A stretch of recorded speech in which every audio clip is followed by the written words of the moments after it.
5 Fehler, die viele auf der Rennstrecke machen. Jetzt hier im Video erklärt und was man dagegen machen kann. Jo, und damit herzlich willkommen zum neuen Video, Freunde der gepflegten Motorradunterhaltung. Heute Thema 5 größte Fehler, die man auf der Rennstrecke machen kann, als Anfänger, vielleicht auch als Fortgeschrittene immer noch macht. Ich meine, als allererstes ist es schon mal gut, dass wir uns überhaupt dafür entschieden haben, auf die Rennstrecke zu gehen. Weil auf der Straße zu fahren und vor allem auf der Straße schnell zu fahren, ist einfach nur dumm und gefährlich. Und auf der Rennstrecke können wir das Ganze in einer sichereren Umgebung machen. Das heißt, wir haben schon mal die ersten Voraussetzungen dafür erfüllt, dass wir in Zukunft alles besser machen. Kommen wir zu Fehler Nummer 1 und das ist ganz einfach falscher Ehrgeiz oder auch zu hohe Ambitionen. Wenn das Wissen oder die Technik fehlt über das, wie macht man was richtig, kommt es oft dazu, dass man überambitioniert unterwegs ist, dass man versucht, das Ganze mit mehr Risiko, mehr Wahnsinn, mehr Ambitionen wieder wettzumachen und darüber irgendwie versucht, schneller zu werden.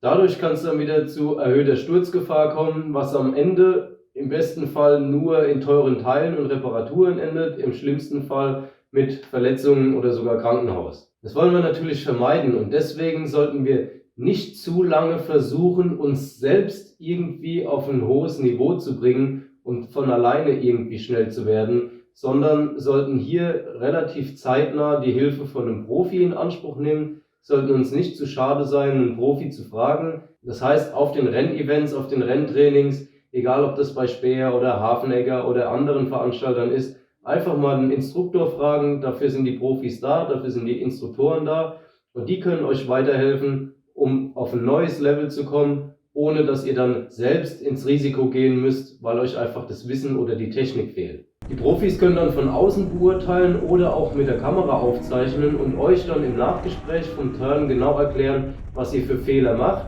wie ihr die in Zukunft vermeidet und wo ihr Stellen habt, wo ihr an euch arbeiten müsst. Egal ob das Sitzposition ist oder wie ihr in die Kurve reinbremst oder ähnliches. Der Profi erkennt das und kann es euch dann genau erklären. Deswegen seid euch nicht zu schade und traut euch ruhig einen Profi zu fragen. Das hat nichts damit zu tun, dass man da nicht will oder zu geizig ist oder sich einfach nicht traut, sondern das ist ein Mehrwert, der euch was bringt, wo ihr was dabei lernen könnt, um euch selber zu verbessern. Der zweite Fehler, den viele machen, ist, dass zu viele Emotionen im Spiel sind. Egal ob gute oder schlechte Emotionen, beides wollen wir vermeiden auf der Rennstrecke, weil beides ist nicht förderlich. Durch beide Arten von Emotionen gehen bei euch dann nämlich die Scheuklappen auf und ihr fokussiert euch nicht mehr auf euer Grundvertrauen. Dadurch kann es passieren, dass ihr in einen falschen Flow kommt und schnelleren Fahrern hinterherhetzt, die aber vielleicht schon von der Erfahrung und von ihrem Skill auf einem viel höheren Niveau sind als ihr. Und dadurch orientiert ihr euch falsch, wisst noch nicht, wie ihr was richtig macht und schießt denen hinterher, um am Ende übers Ziel hinauszuschießen. Das Ganze wollen wir vermeiden, weil es endet wie jedes Mal wieder in einer erhöhten Sturzgefahr. Der dritte Fehler, den viele machen, vor allem Anfänger, sind zu starke Motorräder. Alle aktuellen Motorräder, vor allem Superbikes, haben sehr, sehr viel Leistung. Damit überfordert man sich als Anfänger sehr, sehr schnell selbst. Das heißt, man hat zu viel Leistung und kommt damit noch gar nicht zurecht. Deswegen hier der Tipp, fangt erstmal klein an. Kauft euch ein gebrauchtes, ein älteres, im besten Fall ein 600er Bike, wo ihr einfach mal ein bisschen entspannter reinkommen könnt, wo ihr euch auf die Grundsachen fokussieren könnt, wo ihr euch aufs Fahren konzentrieren könnt, ohne direkt mit der Leistung überfordert zu sein. Jetzt kommen natürlich viele mit dem Argument, ja, aber aktuelle Motorräder haben doch eine super Elektronik. Ja, ist richtig, mag auch sein, aber das ist auch für den Anfang nicht so gut, weil dann lernt ihr das eigentliche Fahren und das eigentliche Gefühl, was das Motorrad in welcher Situation macht, nicht richtig. Sondern ihr vertraut euch von vornherein auf die Elektronik, verlasst euch drauf, dass die euch in allen möglichen Situationen hilft und es dadurch nie zum Sturz kommt. Aber ihr habt kein Grundverständnis aufgebaut, was das Motorrad in welcher Situation macht. Deswegen, wie gesagt, fangt lieber mit einem kleineren, älteren Bike an, spart euch das Geld für eine große aktuelle Maschine, das könnt ihr dann immer noch die darauffolgende Saison kaufen und lernt erstmal das Fahren, um mit einem Kopf dabei zu sein, ohne überfordert zu sein. Investiert das Geld, was ihr hier an einem großen Bike spart, lieber erstmal in viele Events, viele Renntrainings, Instruktorentrainings und einfach viel Fahrzeit. Weil es hilft euch am Ende nichts mehr als fahren, fahren, fahren. Motorrad ist ein Sport, den man erstmal lernen muss. Wie jeder andere Sport, ihr könnt euch zum Beispiel auch beim Fußball nicht auf den Platz stellen und könnt die geilsten Pässe spielen. Ihr könnt euch beim Tennis nicht auf den Platz stellen und könnt die besten Schläge machen. Das ist alles Sport, den man erstmal lernen muss. Beim Motorradfahren ist es genau das Gleiche. Deswegen fangt klein an und steigert euch dann nach und nach, wenn euer Skill und euer Niveau besser wird. Der vierte Fehler, den viele machen, auch viele Fortgeschrittene immer noch machen, ist einfach fehlende Bewegung.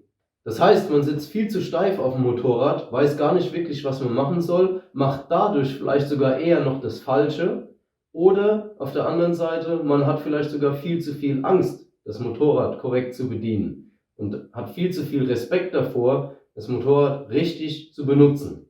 Ein gewisser Grundrespekt ist natürlich nötig, damit ihr euch nicht mit, keine Ahnung, 300 in den Acker schießt. Das macht natürlich auch keinen Sinn. So einen gewissen Grundrespekt vor der ganzen Materie sollte man sich natürlich bewahren. Aber das Motorrad muss bedient werden. Das ist kein Hocker, auf den man sich einfach draufsetzt und bocksteif dann durch die Gegend eiert. Das kann man vielleicht mal auf einem Chopper oder sowas machen, wenn man gemütlich durch die Botanik cruist. Aber auf der Rennstrecke muss das Motorrad ordentlich bedient werden. Motorradfahren ist eine hochkomplexe Sportart. Das heißt, man muss locker werden, man muss anfangen, sich auf der Maschine ordentlich zu bewegen und nicht in so eine Schockstarre zu verfallen, dass man dann am Ende bocksteif auf dem Karren sitzt. Das macht natürlich gar keinen Sinn. Wenn ihr mehr zu dem Thema wissen wollt, dann schaut euch mal hier das Video zur Körperhaltung an, was ich euch schon gemacht habe. Oder ihr schaut die Playlist durch, da findet ihr noch viel mehr zum Thema richtiges Bremsen, richtiges Rausbeschleunigen aus der Kurve oder auch Knieschleifen, ob man das wirklich braucht. Schaut alles in der Playlist durch und viel Spaß dabei. Der fünfte Fehler, den viele immer noch machen, ist die Ergonomie richtig einstellen. Leute, ihr vergesst es viel zu oft, vor allem Anfänger, dass man das Motorrad auf sich entsprechend anpassen kann.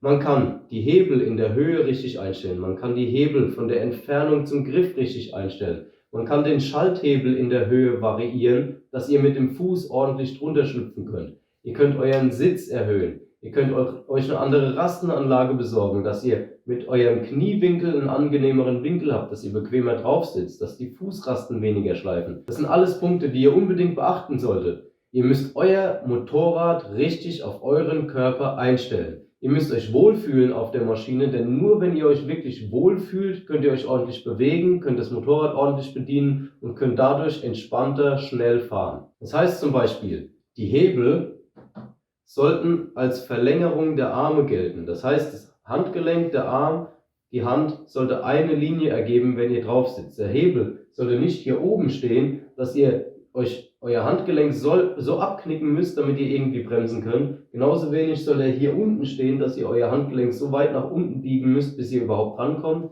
weil dadurch habt ihr am Ende entweder keine ordentliche Bedienbarkeit, dass ihr es überhaupt erreichen könnt, oder wenn ihr noch irgendwie drankommt, könnt ihr nicht ordentlich Kraft darauf aufbauen. Das gleiche gilt für Rasten, Stummel und so weiter. Das müsst ihr auch ordentlich einstellen, damit ihr euch richtig auf dem Motorrad bewegen könnt. Stellt die Rasten entsprechend richtig ein, dass ihr gut auf euren Fußballen stehen könnt und auf dem Motorrad euch ordentlich hin und her bewegen könnt. Ganz wichtig, den Schalthebel könnt ihr auch an der Schaltstange in der Länge variieren, wodurch der Schalthebel entweder höher oder weiter runter kommt. Stellt euch das richtig ein für euren Körper, eure Füße und vor allem eure Stiefel. Es gibt hier Unterschiede von zum Beispiel Daytona-Stiefel, die relativ steif in der Bewegung sind, oder Alpinestars-Stiefel, die relativ flexibel sind. Es gibt noch andere Marken, aber jeder Stiefel ist anders aufgebaut.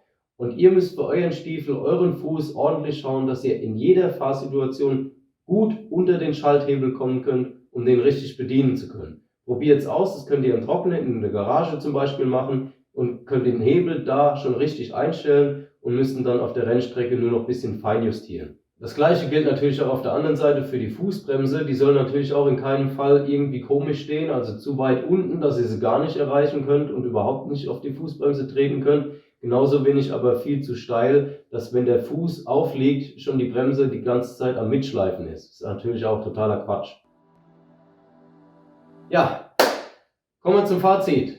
Motorradfahren auf der Rennstrecke soll vor allem in erster Linie eins: Spaß machen. Deswegen ganz wichtig, schaut, dass ihr euch auf eurer Maschine wohlfühlt, vertraut auf euer eigenes Grundvertrauen, auf eure eigenen inneren Gefühle, gebt euch langsam Zeit, euch stetig zu verbessern. Das ist nichts, wo ihr heute anfangt, morgen Profi seid, sondern das ist ein langwieriger Prozess. Ihr braucht viel Zeit, ihr braucht viel Training, um euch immer weiter kontinuierlich zu verbessern und euer Niveau anzuheben. Und jetzt erzählt mir mal, wie es euch ergeht als Anfänger auf der Rennstrecke. Welche Fehler fallen euch auf? Woran müsst ihr denn ständig immer noch arbeiten? Was macht ihr immer noch falsch? Oder wenn ihr schon fortgeschrittener seid, denkt mal zurück. Was waren denn Fehler, die ihr als Anfänger gemacht habt? Was ist euch immer schwer gefallen und worauf musstet ihr immer wieder achten? Beziehungsweise, wo konnte euch dann ein Profi oder ein Instruktor weiterhelfen? Haut's mal unten in die Kommentare rein, würde mich interessieren. Ansonsten vielen Dank fürs Zuschauen und wir sehen uns im nächsten Video. Bis dahin, macht's gut. Ciao, ciao.